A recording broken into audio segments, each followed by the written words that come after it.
And if you don't know what's going on with Alanah Pearce, I guess there was a bunch of people coming at her online because she wasn't in the credits of God of War Ragnarok, which somebody somewhere seemed to think that she claimed she wrote or was a writer on, which I don't think she did.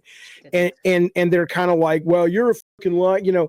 And it's like, well, the most obvious conclusion there, if you're not a moron, is yeah, she's probably working on Corey's game that hasn't been announced, and now she's working on a new game.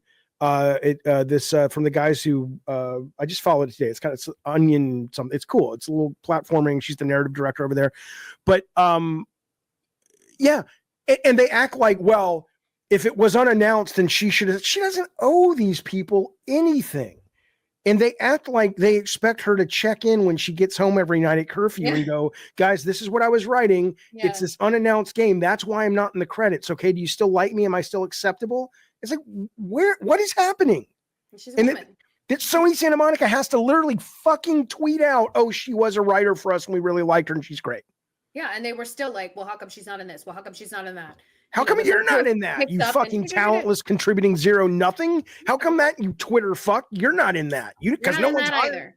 You're not in that either. And it sucks that she even had to do that. She's been in their line of sights a few times. She's, you know, she pissed them off a few months ago talking about accessibility in Elden Ring and how in terms of accessibility, you are considered disabled if you're a parent. Yes. Because the ability to pause a game is very important to you because, oh no, little Joey just puked all over his jumper. Yeah. Shit.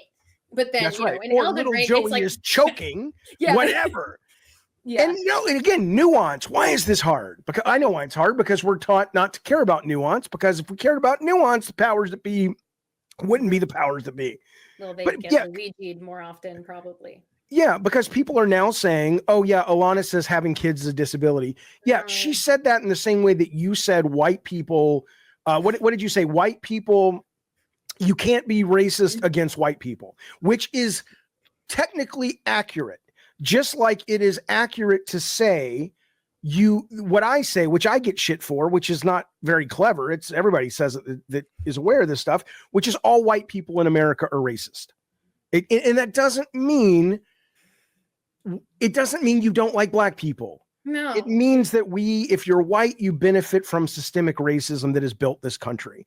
I assume what you were saying was because white people are in a power position, you can be bigoted against white people. You can hate white people if you're a black person or whatever, but you can't by definition be racist, because part of the definition of racist includes an ownership of power and a control over people that are looked at as lesser. Yeah, and that is actually something that I followed that up with, because people were, of course, you know, and I think there's an interesting bifurcation here. There's like people who accidentally misunderstand these conversations, and there's people who willfully misunderstand these conversations. Right. And they do that to, you know, the same thing as people being like, she said disabilities or when you're a parent. That's willfully misunderstanding something. And I think there was a mix of both in that situation. Yeah, I believe that the systems of there are never black people do not hold the keys to all the major systems of power. So yes, you could have a black person who's like, I fucking hate white people. Yeah. You could have anybody who says that about anybody. Yep. But whether or not they can use that hatred to affect the life of more, you know, multiple white people or even one white person because simply they are white. Yes, they can't do that. Right. They can't do that. So I mean, answer me this. If we lived in Wakanda, it would be different, correct? Then if you lived in Wakanda, you could absolutely be racist against white people. Well, yes, and if Wakanda's on another planet. Yes, yeah, that's what I was going to say. Okay, yeah, because if you're having but they don't trade with other people. Come on now, you know T'Challa, he's not into that. He's not doing deals with Elon. Okay, so let's bring on some calls.